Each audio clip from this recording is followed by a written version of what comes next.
Good evening, fourth graders. We are done adding and subtracting, or at least done learning adding and subtracting new strategies.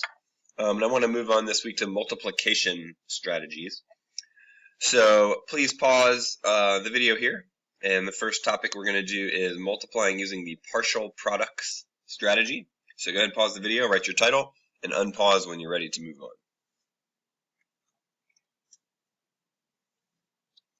All right, please make sure your notebook is closed. Remember, in this part of the mini lesson, I just want you thinking, listening, concentrating on what I'm doing, and we'll get to the part where you write and you do in a bit. So I want to talk, before I show you a new multiplication strategy, I want to go over some of the strategies you may have learned in third grade. You may have learned all of these, you may not have learned all of these, but I want to go quickly over those real fast just so you remember, because they're all still good strategies for multiplying down the road. So let's look at 4 times 13, let's say. One way you learned probably how to do that was with repeated addition. You could either add 13 4 times, or you could add 4 13 times. I'm not sure I'm going to write all those down. 5, 6, and so on. And add them up. That was one strategy you probably learned for calculating, for multiplying. Erase. Another strategy you might have learned is an array. In an array of 4 times 13, I make like a rectangle with 4 dots or circles or stars or something in one direction, and then I would make 13 rows of those. 2, 3, 4, 5, this is getting sloppy, 6, 7, 8, 9, 10, 11, 12, 13, and this was an array, and if I were to count up all my dots in my 4 by 13 rectangle, I would also have the answer to 4 times 13. And then the other strategy you probably learned was just making groups, like 4 groups of 13 or 13 groups of 4. So you may have learned 1, 2, 3, 4, 5, 6, 7, 8, 9, 10, 11, 12, 13, and 4 in each, 13 groups of 4. Or you could have done it with 4 groups of 13, either way. And then count up how many total dots you made. So those are probably the 3 strategies I can think of that you probably learned in third grade. Those are good strategies, and you can always still use those strategies to multiply numbers, but let's talk about why we need some new ones. So let's look at this question. Jessica's grandfather puts $2,525 into a college account every year for her for 8 years. How much money will be there at the end? So in this question, I need to figure out what $2,525 times 8 years equals. So if we think back to your strategies we talked about before, you could probably do this one with repeated addition. I could add 25, 25, 8 times. Be a lot of work, but I could do that. I'm going to say that strategy would probably work for this question. An array, there's no way I'm going to make an array with 2,000 rows or 2,000 columns. It's just not reasonable to do. The same thing with groups. I don't want to make, even if I make 8 groups, I just don't want to go through the trouble of putting 2,000 things in each group. So the strategies you learn in third grade are great, and you should still use them when they are appropriate, but sometimes the numbers just get too big to use some of those strategies, and so I want to teach you another way. So the partial products strategy works like this. I'm going to set my multiplication up like this, 2,525, and just like I would with addition or subtraction, I'm going to line up my ones with my ones, and I'm going to multiply numbers in a very certain way and make a list here.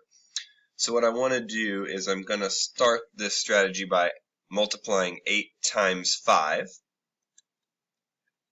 and that is 40. Notice I'm lining up ones with ones and tens with tens. Then I'm going to multiply 8 times this. Now this, keep in mind, in this problem, this 2 is not a 2. This 2 is a 20 because it's in the tens place. So my next step is I'm going to multiply 8 times 20. So since I know that 8 times 2 is 16, I know that 8 times 20 is 10 times that much. So I'm going to multiply that by 10. So 8 times 20 is 160. Next, I'm going to multiply 8 times this. Keep in mind that's not a 5, that's a 500. So my next partial product is a 500. 8 times 5 is 40. And then the 2 zeros for the 100 times that makes 4,000. Let's see, thousands place. I got to keep my place values lined up. And then last but not least, I'm going to do 8 times 2,000.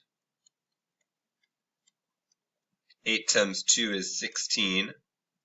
And then I'm multiplying 8, not 8 times 2, but 8 times 2, and then times 1,000. So 3 zeros from that. 10,000, 1,000, and my zeros. So each of these is called a partial product. The whole answer to this question that I add up in a moment will be the product. This 40 is one of the partial products. It's part of the product, just the 8 times 5. 160 is a partial product. It's part of the total answer, 8 times 20. 4,000 is a partial product, and 16,000 is a partial product. So each of those are called partial products. And once I've got all my partial products, I just add them up, and I've got my answer. No ones. 10, regroup the 10 tens as 100. 200s. 10,000, so I'm going to regroup the 10,000s to 10,000. And my answer is $20,200 Grandpa has saved for Jessica. Pretty good. Alright, so that's good. So let's do one together. I'm going to move on to WeDo. So go ahead and open your notebook. Again, when you get to WeDo, you have some choices here, right? If you think you can work this out without me, go ahead and pause now, work it out, and then play the video and see how you did. Other choices, you can just watch me do this whole thing, and then you can just pause it at the end and write it down. Or you can pause, write a little, pause, write a little, pause, write a little. Whatever works best for you. So all 3,528 students at Brookwood High School need 6 notebooks for their classes. How many notebooks will this be? So here I need to multiply 3,528 by 6. 6 notebooks per student. It's going to be a lot of notebooks. Thinking through my 4th grade strategies, repeated addition, I think you could do that here. Adding that 3,000 number 6 times, that would work. That would be a fine strategy to answer this question. An array, again, like last time, probably too big. I'd have to have 3,000 rows or 3,000 columns. Probably not very practical. And making groups, same thing. I'd either need 3,000 groups or I'd need 3,000 dots in each group. Probably not reasonable either. So I'm going to say, but I think repeated addition would have worked on this one as a 3rd grade strategy. But let's work it out using the partial product. So here I go. So I'm going to start with my ones place. So my first partial product is 6 times 8. 6 times 8 is 48. This is the first partial product. My second partial product is 6 times 20, not times 2 times 20, because that 2 is in the tens place. That's the second partial product. 6 times 2 is 12, and I've got a 0 here from multiplying by a 10. So that's 120 is my second partial product. 6 times 500, I'm just going to write an abbreviation, partial product. 3 times 5 is 15, and then 2 zeros from multiplying by 100. and then 3 times, or I'm sorry, I did that wrong. Let me go back. It's not 3 times 500, it's 6 times 500. I don't know what I was thinking. 6 times 500. 6 times 5 is 30. And then my 2 zeros from times 100. Sorry about that.